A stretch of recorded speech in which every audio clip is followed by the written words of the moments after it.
आपके ऊपर आरोप है कि आप पहले बीएसपी की वोट थे और इस बार आप बीजेपी नहीं, में। कोई भी आदमी अगर कोई चाहे बीजेपी का हो, लेकिन अगर गलत करेगा तो उसका परिणाम उसे मिलेगा। बीजेपी क्या कार्य कर रही है? रवि प्रकाश बहुत पूर्व सभासद, बीजेपी विकास कार्य कर रही है, काफ़ी विकास हुआ है। आपके ऊपर आरोप है कि आप पहले बीएसपी की वोट थे और इस बार आप बीजेपी इसका कारण क्या है? इसलिए आया हूँ, विकास कार्य हो रहा है और सुरक्षा, जो माँ बेटी बहनों को उठा लिया जाता था दिन में भी और रात में भी, रेप के होते थे, आज बीजेपी के शासन में सुरक्षित हैं वो बेटियां और बहनें। जो अभी एक न्यूज़ में चर्चा चल रही थी अतीक अहमद के बारे में, जो एनकाउंटर हुआ था लोगों द्वारा, उसके बारे में कुछ कहना चाहेंगे? नहीं, एनकाउंटर सरकार ने तो कराया नहीं, वो तो उसकी कमियों के कारण हुआ है और अच्छा हुआ कि एक गुंडा खत्म हुआ। लेकिन गुंडा तो खत्म हुआ, लेकिन एक पुलिस की हिरासत में, कि अगर सुरक्षित एक है ना कि सुरक्षा ही नहीं है पुलिस की हिरासत में, तो उस बारे में कुछ। वो तो देखो, रास्ते में आगे उन्होंने मार दिया, देखिए जो और लेकिन उनके विरोधी भी अगर उन्होंने मारा है तो उनकी जांच चल रही है, जांच होने के बाद उन्हें जेल भेजा जाएगा। कि काम तो सही हुआ। हाँ, एक गुंडा खत्म हुआ है तो बहुत अच्छा काम हुआ। उसने कम काम थोड़े कर रखा था, जिस मर्जी की बेटियों को उठवा देता था, लूट मचाई करता था, अपहरण करता था, जमीन हत्याता था, माफिया था वो तो। माफिया में एक नाम और जुड़ रहा है, राजा भैया, उसके बारे में कुछ कहना चाहिए क्या? उसके बारे में कुछ होगा इस सरकार में? नहीं, कोई भी आदमी अगर कोई चाहे बीजेपी का हो, लेकिन अगर गलत करेगा तो उसका परिणाम उसे मिलेगा। अभी समाचारों में एक मुद्दा उठ रहा है, जो कुश्ती के खिलाड़ी है, वो आरोप लगा रहे हैं ब्रिजभूषण के ऊपर, जो सांसद है बीजेपी में, उनके ऊपर एफआईआर भी हुई है। तो क्या वो सही आरोप है या गलत आरोप है? गलत आरोप है। गलत आरोप है कि 3 महीने पहले कुछ समितियां बनी थी, उस समिति की उसमें जांच होनी थी कि जो एथलीट है या फिर कुश्ती जो खिलाड़ी है, वो कह रहे हैं कि उनके ऊपर शोषण हुआ है, तो जांच होनी चाहिए नहीं होनी चाहिए? नहीं, देखो, अगर गलत हुआ तो जांच होगी, और जब गलत हुआ ही नहीं तो कैसे जांच होगी। मान लीजिए अगर ब्रिजभूषण वो आरोपी सिद्ध होते हैं, तो वो बीजेपी उनके पक्ष में होगी या विपक्ष में होगी? कि क्या उन्हें पार्टी से निकासित किया जाएगा या उन्हें कुछ सजा दी जाएगी? अगर आरोपी होंगे तो उन्हें निष्कासित किया जाएगा। बीजेपी जो है पक्षपात नहीं करती, समानता का व्यवहार है, ऊंच नीचता नहीं है, बराबर है वहाँ। देखो, अभी मेयर पद में पार्षदों को जो टिकट मिले हैं, 6 जाटव को मिले हैं। अगर औरों को मिले हैं तो यहाँ जाटव को मिले हैं, बहुजन समाज के लोग, दलितों को। तो सबसे पहले अपना नाम और बीजेपी में आपकी क्या भूमिका है? मेरा नाम राहुल कुमार जाटव है और मैं भारतीय जनता पार्टी का जनक मंडल से मंत्री हूँ। तो आपको क्या लगता है कि जो अब टक्कर हो रही है बीजेपी की और बीएसपी की, तो फूल जो कांटे की टक्कर है, तो क्या चुनौतियाँ है आपके हिसाब से? टक्कर तो है ही नहीं। टक्कर नहीं है? नहीं, इमरान मसूद सामने है, कोई टक्कर नहीं है। इमरान मसूद बोलते रहे कि हम टक्कर में हैं, लेकिन कोई टक्कर में है। भाजपा एक तरफा जीत रही है यहाँ से। कि एक तरफा भाजपा है सेक्टर 7 में, और शहर में क्या माहौल है? शहर में भी है और सेक्टर 7 में भी है। सेक्टर 7 और शहर में भी सिर्फ भाजपा खेलेगा, यानी फूल खेलेगा सिर्फ? फूल खेल रहा है। कुछ चुनौतियाँ आपको लगती है कि सेक्टर 7 में कुछ है ना, किस विषय पे काम होना चाहिए? शिक्षा के क्षेत्र में कुछ काम होना चाहिए? कि पुल, सड़क, हेडलाइट तो सब लगा देते हैं, लेकिन शिक्षा के क्षेत्र में कुछ काम होना चाहिए आपके हिसाब से?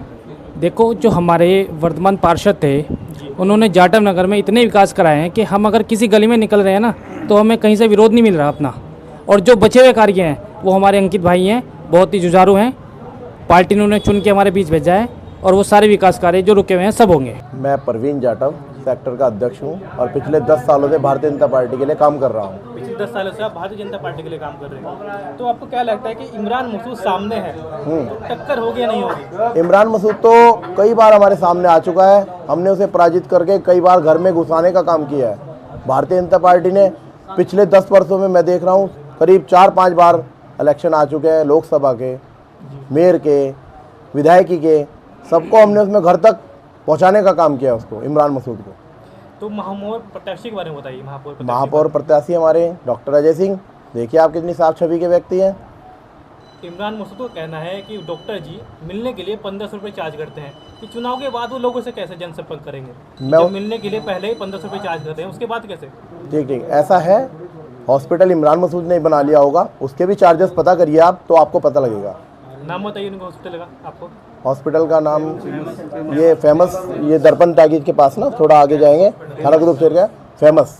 कि आरोप चाहे जितने भी लगे, लेकिन जीतेगी सिर्फ बीजेपी? नहीं, आरोप कुछ नहीं होते। अच्छा, आरोप तो उस व्यक्ति पे लगते हैं जिसने कुछ गलती करी हो। यहाँ तो कोई गलती कर ही नहीं रहे हैं। बताइए आरोप क्या है पार्टी पे या किसी भी मंत्री पे, किसी विधायक पे या हमारे पार्षद पे, बताइए आरोप क्या है। तो आपको क्या लगता है कि टोटल वोट कितना है सेक्टर 7 में और बीजेपी कितना वोट लेके जाए, कितना बहुमत है बीजेपी के पास? करीब 7,000 के लगभग वोट हैं जी। और बीजेपी मेरा मानना है 3,000 प्लस वोट लेकर के जा रही है। कि सीट बनेगी इसी बीजेपी की? बनती आई है, बनेगी। अब क्या, अब तो बहुत आसान काम हो गया। भारतीय जनता पार्टी कार्यकर्ता हमारे पास इतने हैं, पहले 3-4 कार्यकर्ता होते थे तभी भी यहाँ से भाजपा की सीट निकलती थी, अब तो हमारे पास सैकड़ों कार्यकर्ता हैं। बीएसपी और अन्य पार्टी आरोप लगाती है कि बीजेपी मुस्लिम विरोधी है। उनका काम ही आरोप लगाने का है। अपनी गलतियों को देखिए, दूसरे आरोप ना लगाएं और पार्टी आपकी हमेशा आगे ही बढ़ती रहेगी। क्या बचा वहाँ पर? कुछ बचा? बताइए। अगर वो पार्टी गलतियाँ ना करती तो आज वो पार्टी डूबने की कतार पे ना होती। बीजेपी पे आरोप लगाइए, मैं बार बार आपसे पूछ रहा हूँ, एक आरोप तो बताइए किसी मंत्री पे, किसी विधायक पे, बताइए आप। ब्रिजभूषण के बारे में आप क्या कहना है कि जो कुश्ती जो महिलाएं हैं, जो एथलीट है, वो आरोप लगा रही है कि उनके ऊपर शोषण हुआ है, पिछले 3 महीने से वो धरने प्रदर्शन पर है, इस बारे में कुछ कहना चाहेंगे? क्योंकि ब्रिजभूषण सांसद है बीजेपी से। बिल्कुल, हाँ, वो बीजेपी से सांसद है। मैं उन लेडीज़ों के लिए ये पूछना चाहता हूँ, वो लेडीज़ जो कुश्ती खिलाड़ी है ना वो? जी बिल्कुल। हाँ, कुश्ती खिलाड़ी लेडीज़ हैं जो, वो आरोप जो लगा रही हैं, अब तक शांत क्यों थी? जिस टाइम उनके साथ जो गलत हो रहा है या सही हो रहा है जो भी, वो तब क्यों नहीं बोली? बाद में ही क्यों बोलते हैं लोग? पार्टी छोड़ के ही बाद में क्यों कहता है कि वहाँ ये था, वहाँ ये था, वहाँ ये था? शुरू में ही बोलना चाहिए ना, जब गलती हो रही है उनके साथ, कुछ गलत हो रहा है। नहीं, वो तो है ना कि खिलाड़ी है, वो पार्टी से उनका कोई संबंध नहीं, नहीं है। पार्टी ने, मैंने खिलाड़ी बोला है, मैंने नेता नहीं बोला मैंने उनको, नहीं, खिलाड़ी पार्टी से बोला। उनका कोई संबंध नहीं। उनका आरोप है कि उनके ऊपर शोषण हुआ और पिछले 3 महीने से धरना प्रदर्शन पे है। एक समिति भी बनी थी, उस पर जांच होनी थी। अब ब्रिजभूषण पे एफआईआर हो गई, अब तो जांच हो रही है। अगर मान लीजिए कि 1% भी वो आरोपी निकलते हैं, हाँ। तो बीजेपी का क्या सबसे पहला कदम होगा? अगर आरोपी निकलते हैं उनको भी सजा मिलनी चाहिए, मेरे तो साफ साफ बात है। वो चाहे बीजेपी का हो, बसपा का हो, किसी का भी हो, अगर कोई गलत कर रहा है तो आरोपी है। बताइए आपका क्या पूछना है? ये ना कि लोग कहते हैं कि कथावान नेता है, उनका वोट बैंक पक्का है, किसी भी पार्टी में चले जाए उनका जो वोट बैंक है बिल्कुल निश्चित है कि जिस पार्टी में जाएंगे उस पार्टी की जीत पक्की। ऐसा है उनका? ऐसा नहीं है, वो तो एक भगोड़ा नेता हो गया है, ठीक है, कभी इधर कभी इधर, उसका कोई मतलब नहीं मान रहा हूँ मैं किसी भी तरह से, किसी भी एंगल से। इस बार तो मुस्लिम भी उसके साथ नहीं खड़े। आप कल देखिए डोली खाल में कैसी जलसभा हुई है भारतीय जनता पार्टी की। ऐतिहासिक जीत होने जा रही है हमारी, और ऐतिहासिक जीत वार्ड में भी और मेयर की भी, दोनों काम बढ़िया हो। भारतीय जनता पार्टी का वोट लगभग 3,500 और 4,000 के बीच में मिलने जा रहा है। ये पूर्ण बहुमत है। ये पूर्ण बहुमत है। इस बार इमरान मसूद सामने है, तो आप क्या कहना चाहेंगे कि टक्कर होगी या नहीं होगी? इमरान मसूद से कोई फ़र्क नहीं पड़ता। इमरान मसूद तो एक हमारे लिए कोई मामूली बात है कि इमरान मसूद कोई ढेर बड़ा नेता नहीं हमारे लिए। वो तो पार्टी बदलने वाला नेता है। कल तक वो बसपा को ये कहता था कि ये तो नोटों की थैली लेकर टिकट बांटते हैं, टिकट देते हैं, और आज वो खुद आकर बसपा के गोद में बैठ गया, तो वो भी नोट देकर ही आया होगा। इसका इमरान मसूद स्वार्थी नेता है बिल्कुल। तो लोगों का यह भी कहना है कि इमरान मसूद का जो वोट बैंक है वो निश्चित है, किसी भी पार्टी में चले जाए वो वहाँ जीत पक्की हो जाती है इमरान मसूद की। इमरान मसूद का इस बार वोट पक्का नहीं है। उसके खुद मुस्लिम समाज के लोग ये कह रहे हैं कि हम अब की बार इमरान मसूद को वोट नहीं देने के। इमरान मसूद तो कभी किसी पार्टी में जाता है, कभी किसी पार्टी में जाता है।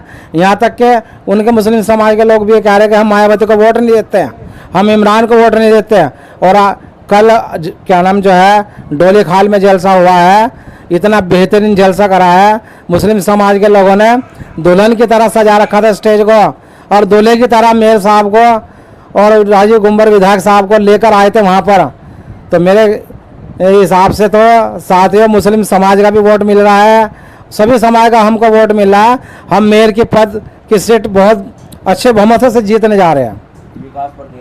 लोगों का कहना है कि मायावती दलित हितैषी है और सेक्टर 7 में जो टोटल बहुमत वोट है वो दलितों का है। तो इस बारे में कुछ कहना चाहेंगे? एक तरफ लोग कहते हैं कि जो पूरा दलितों का वोट जाता है बीएसपी की ओर, तो कारण क्या है कि लोग कहते हैं कि बीएसपी का वोट जाएगा दलितों का, और दूसरा बीजेपी पार्टी की ओर है दलित वोट सारा? देखिए, सबकी अपनी अपनी सोच होती है, अपनी अपनी राय होती है। जब कोई किसी को समझ जाता है कि कौन व्यक्ति कैसा है, तो वो फिर सोच समझ के मतदान करता है। अब की बार लोग समझ गए कि बसपा क्या चीज़ है और भारतीय जनता पार्टी क्या चीज़ है। तो भारतीय जनता पार्टी की नीति से प्रभावित होकर मुस्लिम समाज और दलित समाज एकजुट होकर भारतीय जनता पार्टी को जिताने का काम कर रहे हैं आज की बार।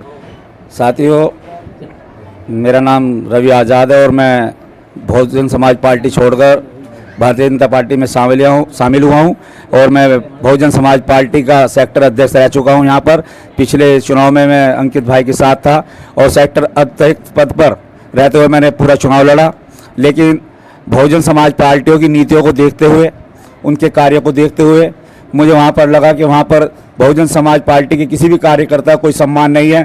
मुझसे पहले भी बहुत सारे वक्ता वहाँ पर रहते हैं, लेकिन सम्मान उनका किसी का नहीं है, क्योंकि वो लोग सिर्फ चुनाव तक के पदाधिकारी बनाकर रखते हैं। उसके बाद कौन कहाँ गया, कौन कहाँ है, कोई कैसा है, किसी को नहीं पता रहता। साथियों, 100 के 100% आप यहाँ का माहौल देख रहे हैं और भारतीय जनता पार्टी के जितने कार्यकर्ता हैं, आप चारों तरफ नज़र उठाकर देखिए, आपको हर तरफ भारतीय जनता पार्टी के कार्यकर्ताओं में जोश नजर आएगा। और मैं आपको आश्वासन दिलाता हूं कि जाटव नगर का 75% वोट भारतीय जनता पार्टी को पड़ने